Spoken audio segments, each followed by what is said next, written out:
ఇందిరాభైరి madam అని తెలంగాణ తొలి మహిళ గజల్ రైటర్.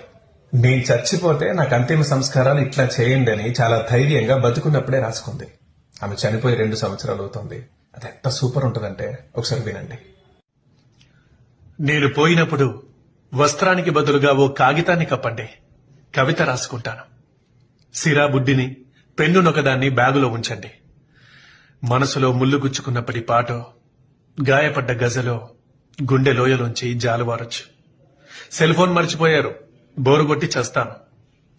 పసుపు కుంకుమ పులిమి భయానకంగా మార్చకండి, నన్నందరూ గుర్తుపట్టాలిగా. మరి దండలతో మూసేయకండి, నాకు అలర్జీ. ఆ పూరేకుల్ని ఏ దారినైనా మెత్తగా పరవండి. పుణ్య స్త్రీ, పాపపు స్త్రీ ఇట్లాంటి పేర్లు పెట్టకండి, నాకు నచ్చదు. సామాన్లేవి పారేయొద్దు, అడిగిన వాళ్ళకి ఇచ్చేయండి. ఆ బ్యాండ్ మేళం వాళ్ళని ఓల్డ్ మెలోడీ సాంగ్స్ వాయించమనండి. డాన్సులాడి లేట్ చేయకండి, టైం అంటే టైమే, అంతే. మంగళవారమో అమంగళవారమో పాడెకు కోడిపిల్లను కట్టి హింసించకండి. బడికి కబురు పెట్టండి, నేను బతికిన క్షణాల్ని తలుచుకుని వాళ్ళు సెలవిచ్చుకుంటారు. దింపుడు గల్లం దగ్గర చెవులు గిల్లుమనేలా పిలవకండి, నన్ను తలుచుకునే వాళ్ళెవరో నాకు తెలుసు. డబ్బులకు ఇబ్బంది అక్కర్లేదు, పక్క వాళ్ళ కొట్లో ఖాతా ఉంది. అన్ని రోజులు ఇక్కడే ఉండండి. మళ్ళీ మళ్ళీ చేస్తానా ఏంటి? నేను కాదుగా.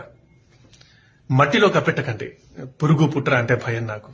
కాకపోతే కాస్త చూసి తగలబెట్టండి, చుట్టుపక్కల మొక్కలుంటాయేమో. గంధపు చెక్కలతో కాలడం కన్నా జ్ఞాపకమై పరిమళించడమే ఎక్కువ నాకు. పనిలో పనిగా నా నవ్వులు కన్నీళ్లు ఆవిరైపోతున్న కాష్టం దగ్గర కవి సమ్మేళనం పెట్టండి. నేను ఉన్నట్టుంటుంది, తనివి తీరా విన్నట్టు ఉంటుంది.